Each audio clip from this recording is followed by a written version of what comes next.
bakubye naye bano abasirikale sibakubye kubanga bayinza okutuliira waabwe.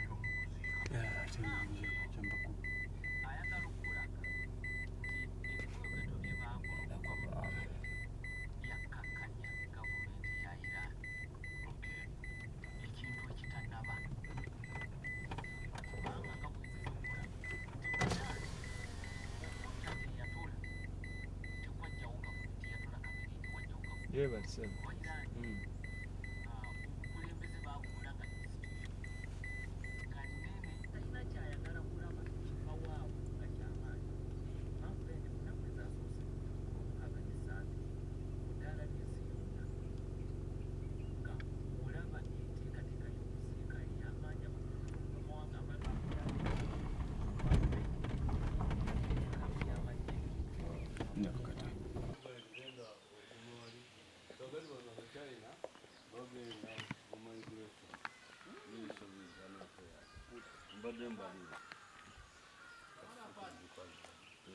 njagala bajje bano bajje mu moroka oba ngende nabo naye ayanguwe kubanga njagala kubuulira saagala byakunzanira tuwe namba muzayogere naye mukubide bring your cars lwaki bawamba hoteri y'omu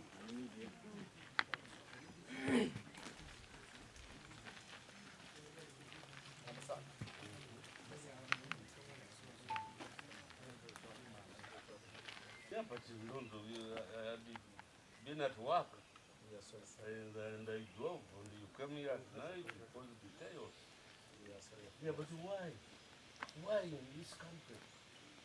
You don't even respect those who have been here at the most difficult times. Even the wrong is set out.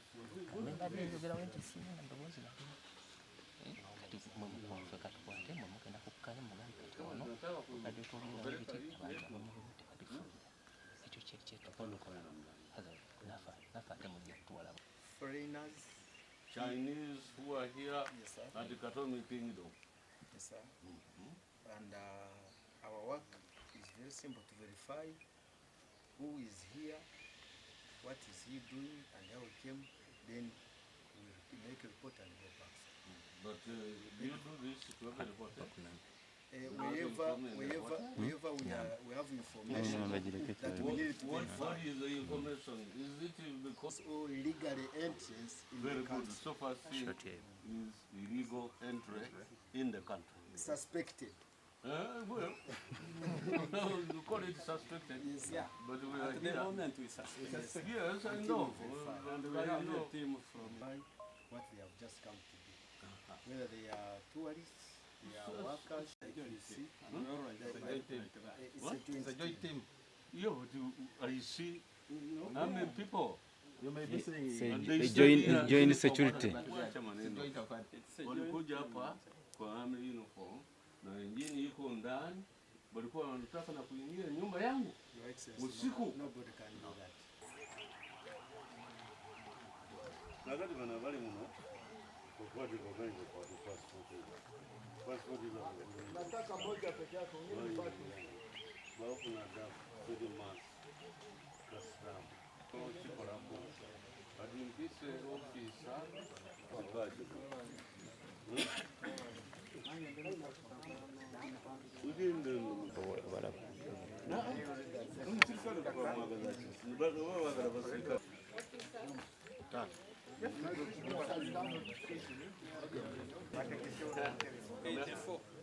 Eidefono yali nabakulaba ngayonka buyonzi.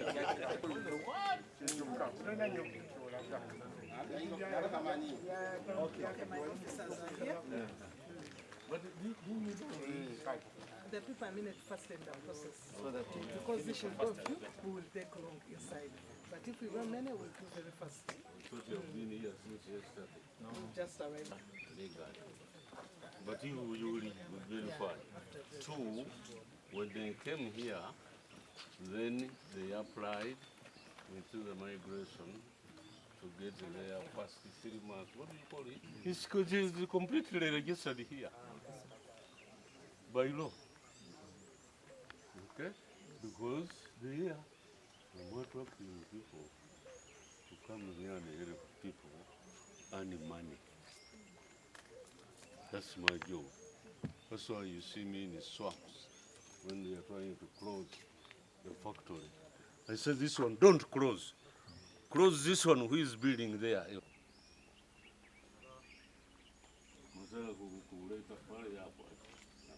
So these ones are coming to do internet.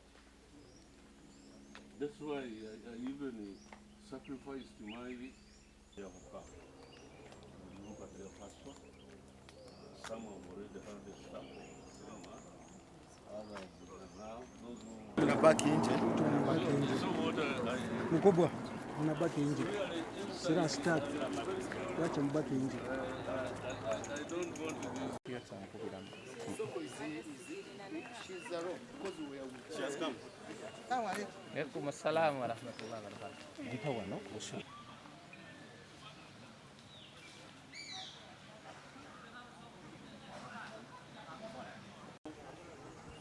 problem, and I've told him I don't want any soldiers besides mine in my compound. They have complied. So I don't know the Sabu Panga will come on.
Under the bed. And we'll finish work.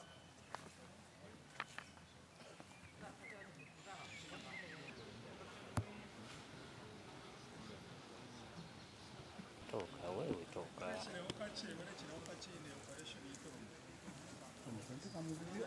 Tobiri.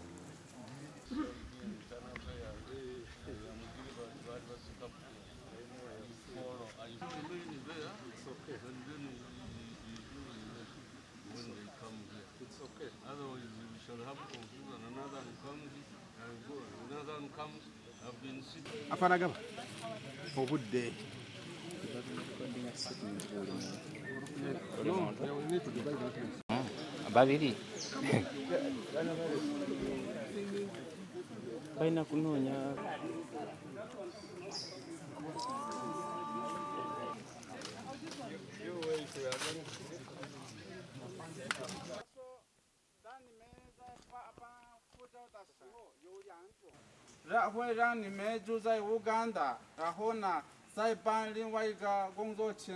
Security system must see whether you are all good.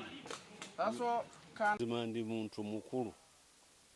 Niwe mlanti sali vice president naye nali ndi mukulu. Naye tewali n'omu wa security forces yankubidde essimu. Ku switchboard za State House bonna balina essimu zange. Ne president alina essimu yange ankubira. Naye bano bazze nga bazze okuleeta olutalo ewange. Ekyatuyambye nti kati geeti ebeera ddala nsibe. Naye kyanyizizza nnyo okutuyisaamu amaaso. Kuba ekiseera kye twaliwo nga tukola. Ekiseera ekyo twakikolanga nga tukolera ensi yaffe.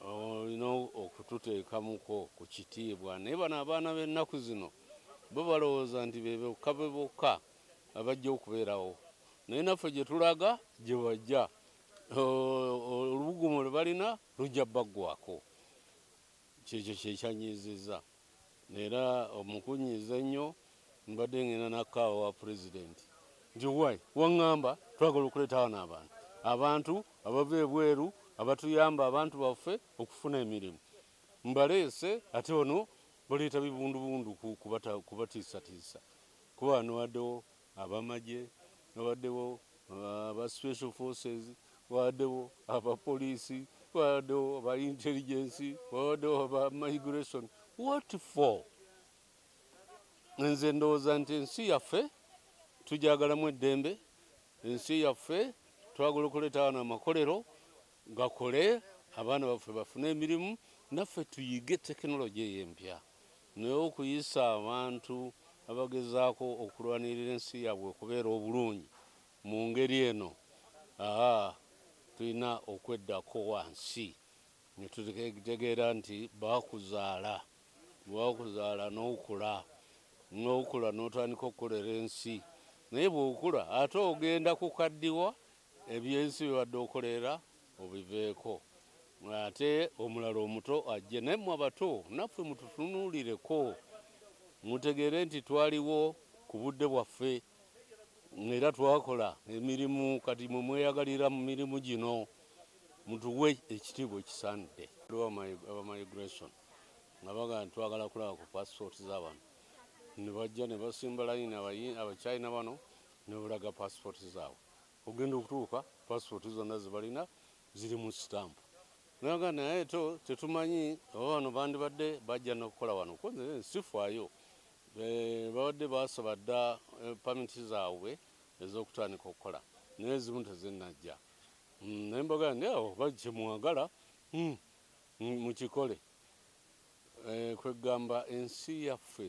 ebuguumirira nnyo n'oleeta n'abantu abatandibadde nga tebajja ku bantu okubuguumirira okwo kujja tuleetera obuzibu kuba buno obusajja buze kutukolera bakama bwabo tebaliiwo kaakati bw'obutiisatiisa busobola okugenda kuba bulina ewaabwe ekyokubiri bw'obutiisatiisa bwoti mu bintu ebitaliimu busobola nabwo ga nti kale katujje tukole naye tetujja kuyigiriza mufirika ekyo nakyo ne kibeeraawo n'olwekyo wetumalidde nga abasirikale mbasizza abamigration batunuulidde passport zaabwe ne bagaa nti bazitwale bazisongere zekeneenya simanyi bagenda kwekeneenya ki naye mbage nti bazitwale bazekenye ne bagaa nti ate buli omu bamuddemu omwekeneenya nga nze ekikiina mutawaana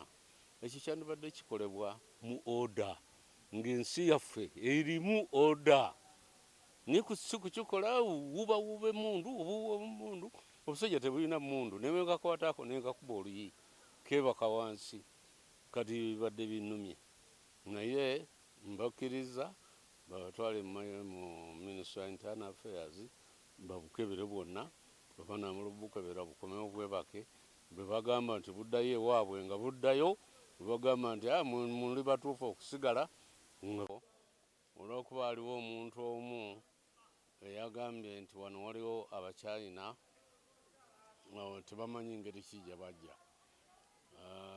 okusooka kyanyiizizza kuba abachina tebajjira ku luguudo bajjira mu nnyonyi ne batuuka ku kisaawe Entebbe nendaba bano abachina bajja wano kubanga bakulu baabwe bantuukirira ne bagamba nti munaye twagala okufuna awantu wetusobola okutandikira okukolera emirimu gya IT kati emirimu gya IT gino nga njagala nnyo kuba gye kuleetera abantu baffe bannayuganda emirimu nembaga ndiye mujje ne bemuleeta bonna basule wano ewange mu woteeri era babadde bulungi empapula zaabwe tuzikolako naye omanyi abasecurity oli bwabalimbalimbamu bajja n'amaanyi mangi